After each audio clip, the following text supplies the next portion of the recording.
সে আমার বাবা, তার দ্বারা আমি ধর্ষিত হই। আমি ধর্ষণ হওয়ার পরে আমি জানতে পারি যে আমি তাদের পালিত সন্তান, তার আগে আমি জানতাম না। তারপরে তার নামে মামলা হয়।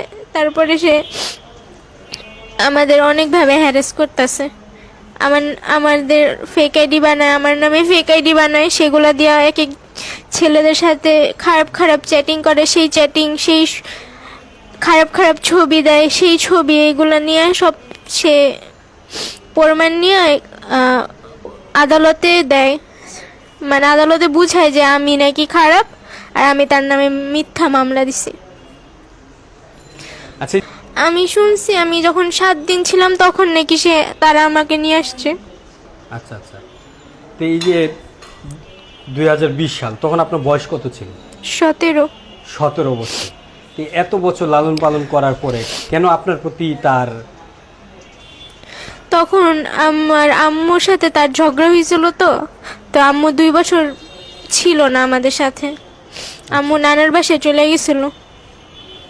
তো আমরা আজিমপুর আমাদের একটা ফ্ল্যাট ছিল, ওইখান থেকে এই বাসাতে উঠছিলাম রনি মার্কেটে।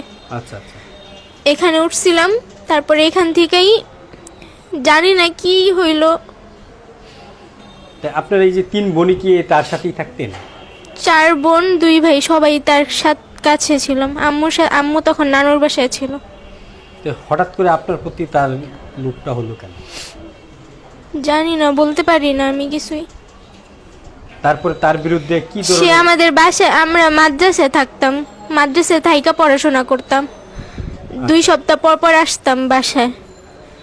তো আমরা বাসায় আসলো, বাসা থেকে বের হইতে পারতাম না। সে বাইরে গেল, আমাদের বাইরে থেকে তালা মেরা রেখা যাইতো। আর সে যখন আসতো তালা খুলে ভিতরে আসতো। আমাদেরকে মাদ্রাসা থেকে বাসায় আসতাম, বাসা থেকে মাদ্রাসা যেতাম, এছাড়া কোথাও যাইতাম না। আপনার নাম কি? আমার নাম অর্পিতা। অর্পিতা। আপনারা 4 বোন 2 ভাই?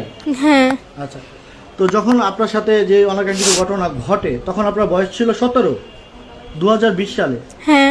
তখন আপনার আর যে বোনেরা রয়েছে তারা কি সব কিছু বুঝতো, মানে জানতো? যেদিন হয়েছে ওই ঘটনা, ওই দিন তারা সবাই আমাকে জোর করে বাসায় রেখে দিছে, আর ওদেরকে মাদ্রাসায় পাঠিয়ে দিয়েছিল। মানে আপনি বাসায় ছিলেন?